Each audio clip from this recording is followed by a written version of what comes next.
Chapter 13. When Marianne returned to the bunkhouse, there was no sign of Fraser, though her Land Rover was still in the yard.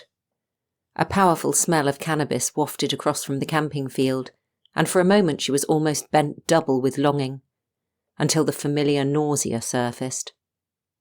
She hadn't consumed it for years and never would again. For an addict, there was no such thing as a one-off, as she had learned the hard way. But sometimes the craving for total obliteration of thought was almost overwhelming. An off switch to extinguish her brain just for a few hours. No more tramping over the hills at night when sleep eluded her. No more racing panic that could only be managed with frantic cleaning and cooking. Just peaceful oblivion and deep, dreamless sleep. Only it came with a price, and one that she was no longer willing to pay. Freeing herself had been too hard for her ever to let herself be enslaved by anything again. A Dutch woman whom she'd met at AA had told her that was their word for it. Verslaafd. Enslaved. She thought it much more fitting than addicted. She leaned over the field gate and found Claire and her friend Riley tucked into a hollow of the hedge, sharing a joint. The cricket game was still going on, and a few of the diggers had joined now that their workday was done, but these two clearly felt the need for more sedentary entertainment. Marianne whistled softly. Claire, not the best idea with a detective on the property. She's gone, hasn't she? Land Rover's still there. Claire rolled her eyes and exhaled a plume of smoke.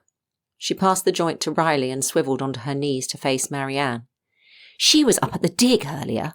Turns out Anna Price came to one of Donald's talks. Sam and I even went into her school. I'd never have recognised her from that photo. Honestly, I don't see the point of showing us a photo of her when she's dead. Marianne agreed and walked onto the bunkhouse door with a reminder to get rid of the joint.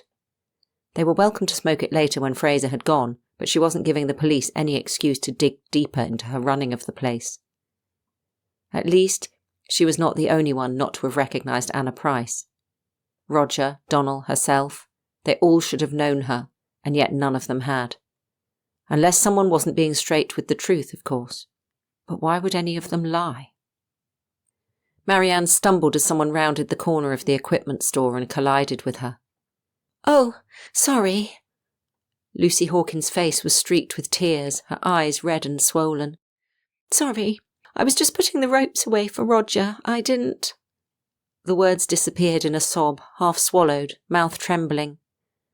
Marianne put a hand on her arm. Lucy, what is it? Can I help? I don't know what to do.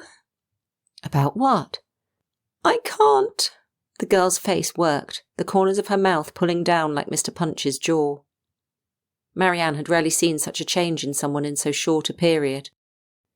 True, Lucy had been doing her best to appear normal, helpful, cheerful even, but her face was pale despite a few days of sunshine. At mealtimes she kept out of the talk with a faraway look and a furrowed brow. Would you like some tea?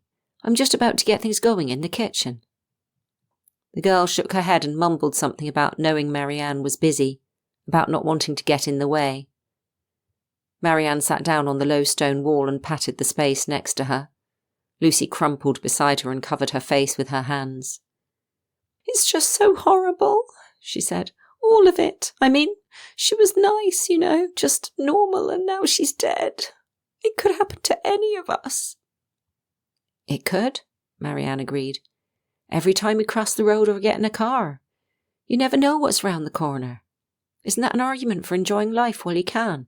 You and Russell having a great week here, getting your woggle so you can go off into the wilds with a bunch of ungrateful teenagers whenever you choose. If she'd been hoping for laughter or a weak smile, none came. The girl rubbed her face, a small groan escaping from between her fingers. I don't know whether to tell her, or even if it's important. Tell who? The policewoman, you know, the inspector. She sat up and turned clouded eyes on Marianne.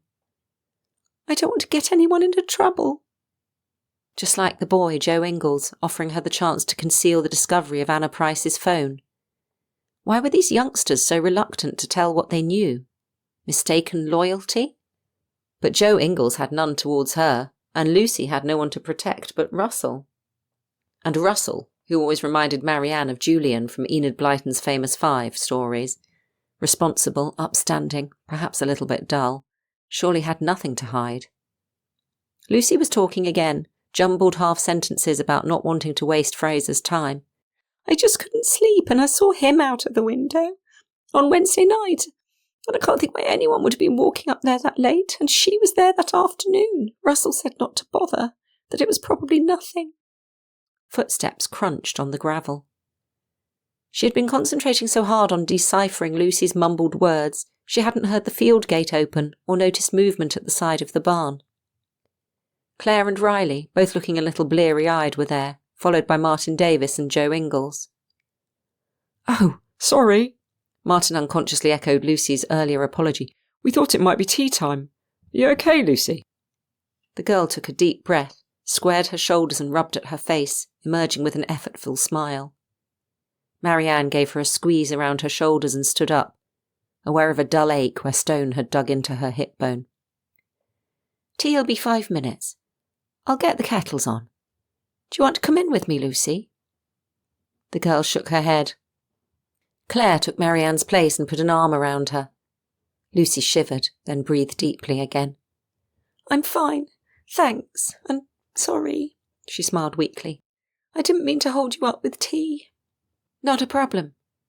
With the 5 of them looking at her, she felt suddenly old and out of place.